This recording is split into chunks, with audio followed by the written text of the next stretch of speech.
Hello everybody, I am Said Mohammed Al Najjar and I will give you a presentation about SharePoint 2013. I chose SharePoint because it has so many features including discussion forums and document management. What is actually a SharePoint? As I said, it is a document management program and it has discussion forums so that a company can communicate with each other.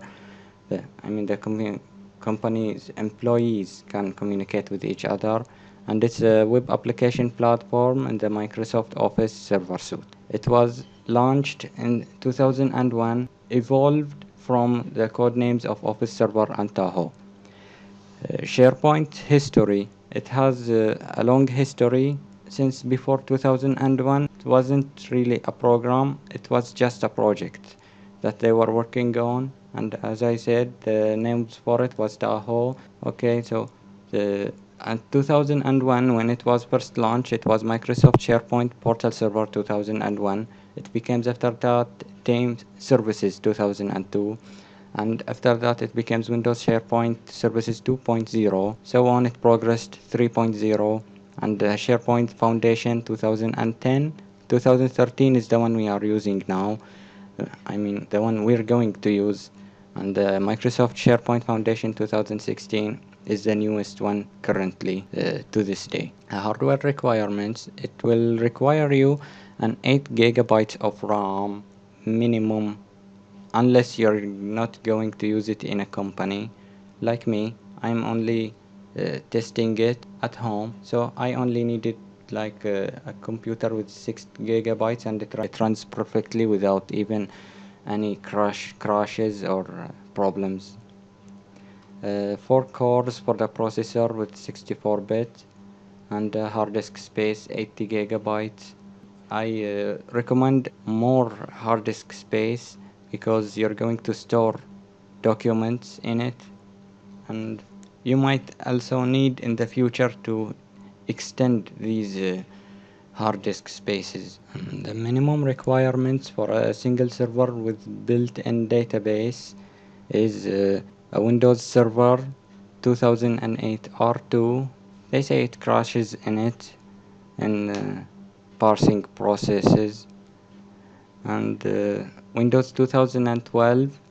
Well, I'll actually have Windows 2000 and Windows Server 2012 R2, and it is working perfectly. If you have it, then it actually works in it, so you can install it, don't worry.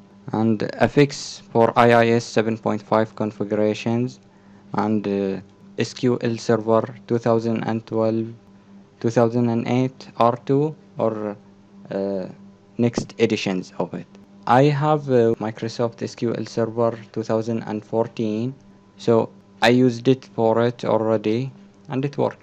And for the Microsoft product preparation tool, it will install all the other prerequisites like the web server role and configure it for you, and the information protection and control client framework. So for now, this is the SQL 2014 files. You will select the setup.exe to start it, new SQL Server standalone installation, and it will start the installation. You select the setup role SQL Server feature installation, and then in the feature selection, choose database engine services, put a tick on it so that it can be installed. And another feature you will need inside of the feature selection is the management tools basic. Press next, and in the install instance configuration, you can choose the default instance, or you can change it and use another name, but I use the default instance and it works, so you can use it also. In the server configuration, you will need administrator account or any other account, but this account will have database engine account in it and agent account. So I recommend using the administrator account for them, unless you have a different database server and you want to use. different users in it based on your needs. So after that, you will need the SQL Server administrators. I put my administrator account as an administrator for the SQL Server. You can choose add current user to put the current user you are using right now, or press add and select a user. After that, you press next. You will need the roles of DB creator, security admin for your server to get the SharePoint in it properly. After that, choose splash.hta and install prerequisites. You will press next, and it will start preparing to use the SharePoint products installation configuration, and press next, finish. And in here, a problem that I faced about the .NET Framework 4.6 not being capable of using 4.5 in here. So you will need to go to Computer HK Local Machine Software, Microsoft Net Framework Setup NDP v4 in the registry editor, and press Advanced. Right click the v4 and press Permissions, and then Advanced. You will see this here. You will press on Change, and it will ask you for the select user. Put your administrator user so that you can get the permission, because it's by default given to the system and not the administrator. And then change the version, right click it in the client and full, and modify edit string, write 4.5, and these numbers you can leave, the other numbers you can leave them as they are. You start installing, install the server, press install now. After you select where you want it to be, I chose the default. Installing, and after that it asks you to SharePoint product configuration wizard. You need to do that. Press close, and then it appears. Next, yes, and create a new server farm. If you don't have a server farm, which is what we are doing right now, creating a new server, so new server farm. An existing server farm, if you have a new server, you want to put it in the server farm you are currently having right now. And then you press next. Database server, I chose localhost because I only have one single server, and it is the one that have the database and the SharePoint in it. And username and password, choose the administrator you chose before for the database.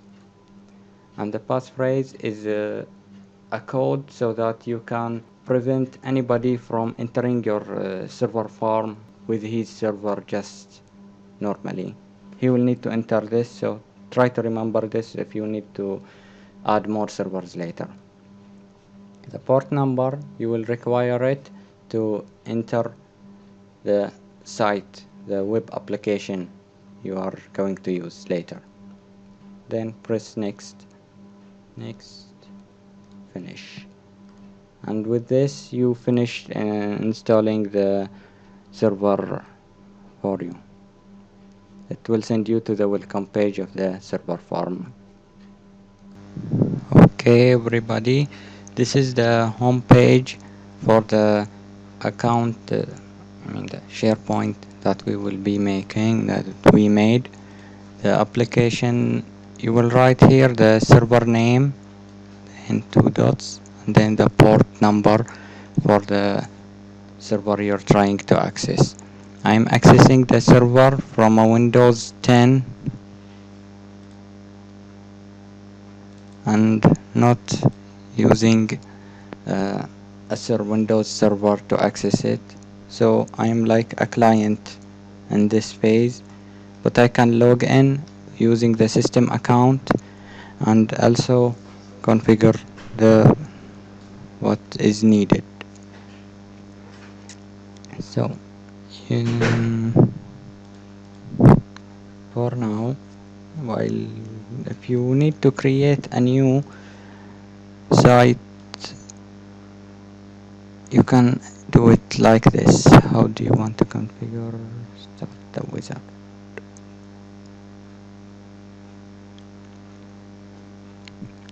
Okay, use an existing managed account or create new managed account that you have from your domain server. The services, you can just leave them as they are. They are used for things like Visio, enabling video and refreshing of Visio web drawings. It's a Microsoft Video. You can see it inside the web so that you don't have to download it to see them. And then after you do on the service account and the services, you press next. This shouldn't take long. And you wait. You write the title of the site. The title will be written on every single site you will enter inside of it. Like in this currently the home page, there are application management, system settings and monitoring, and it will always write the same thing if you scroll in them. In the description here, you can write a description for it, but you won't see it much. The website address, you can enter a website address here. I made a document center like this before, and in here you can use the experience version. I'm using 2013. I don't want to use 2010 experience, so I will use just 2013. And for the team site, you can use it a place to work together as a group of people. You can create a blog, you can create a developer site so that you can publish applications for office, project site, community site. There are many features for SharePoint.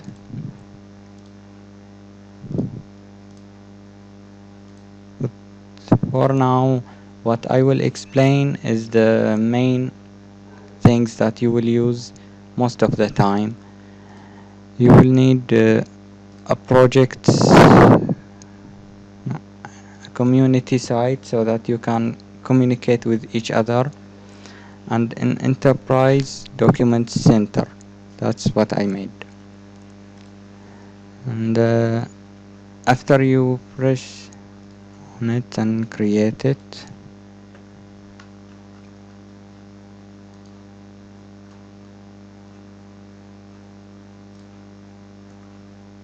site title,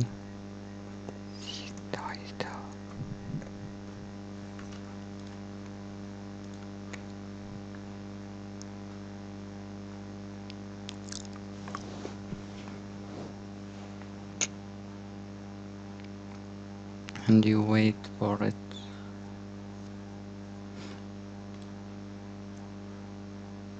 Sorry that it takes long.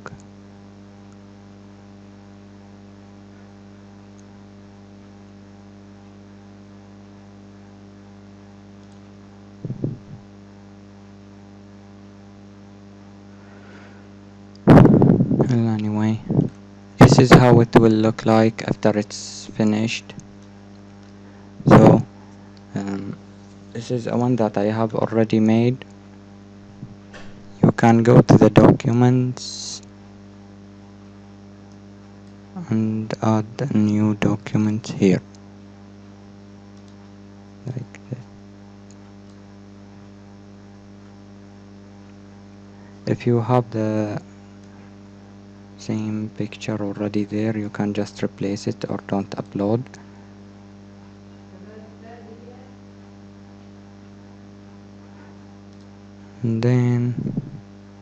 And you can share it using the share option.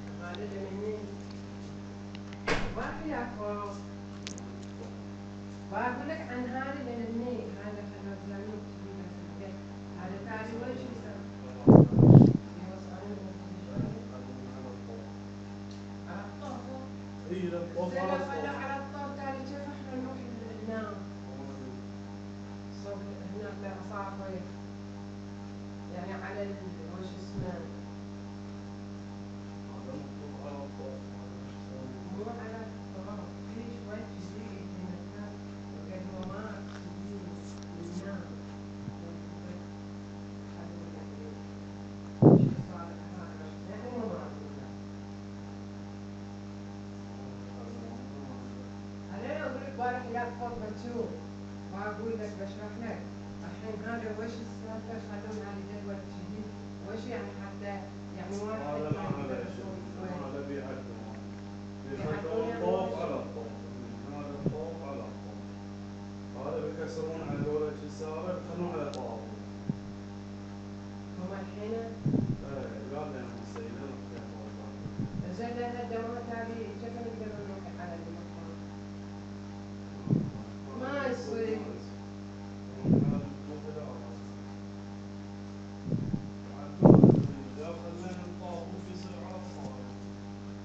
على الصالة طابق خطير.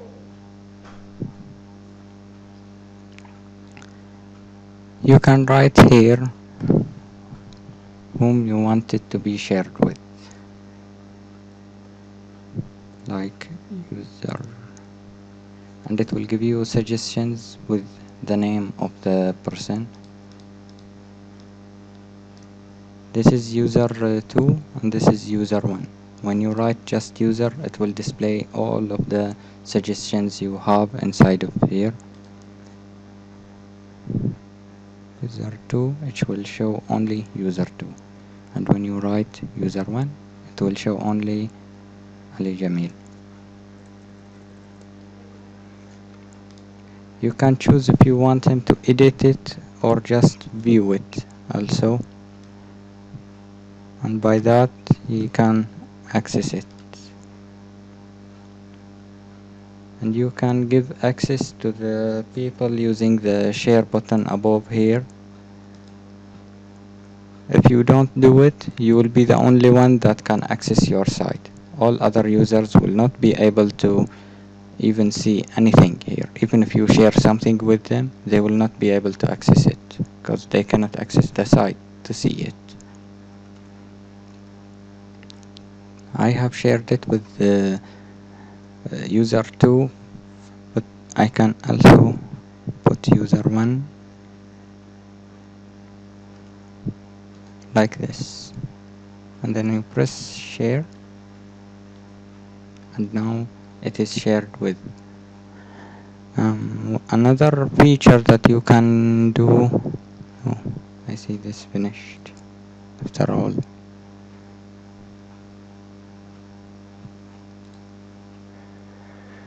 So you can also add the resources that you made, like the document center, in here so that you can access them fast without memorizing the whole name.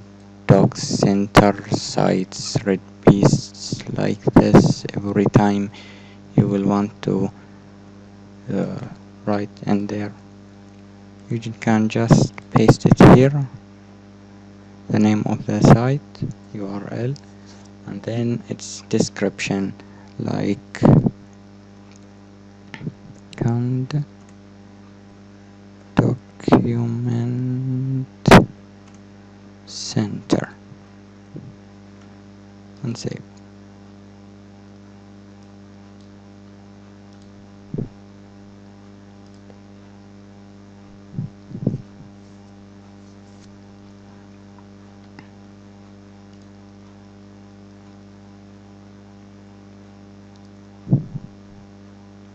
Okay, and in here you can also create new discussions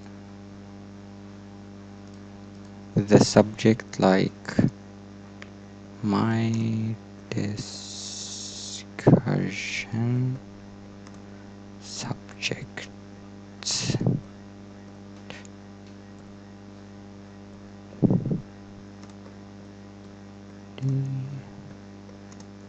The subject discussion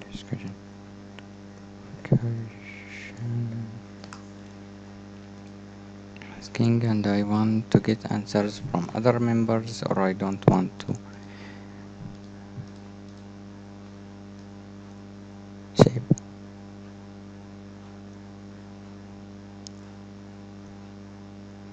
You can create correct categories so that you can have more than one category, and you can create badges and assign it to members based on what they do.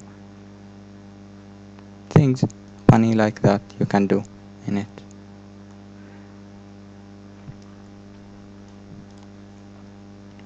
Um, for the document, they support the drag and drop as you have seen before, and you can also edit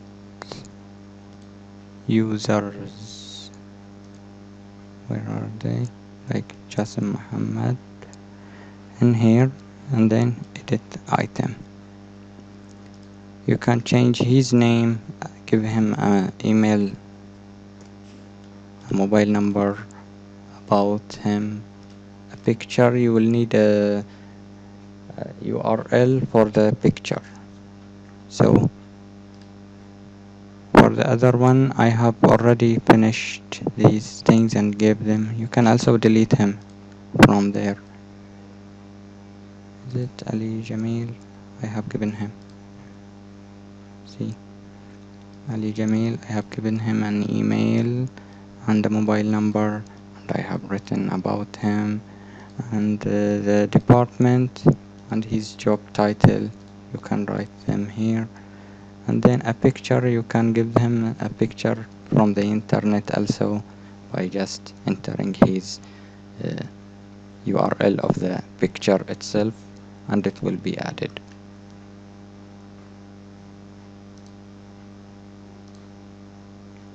Okay, thank you everyone for hearing me.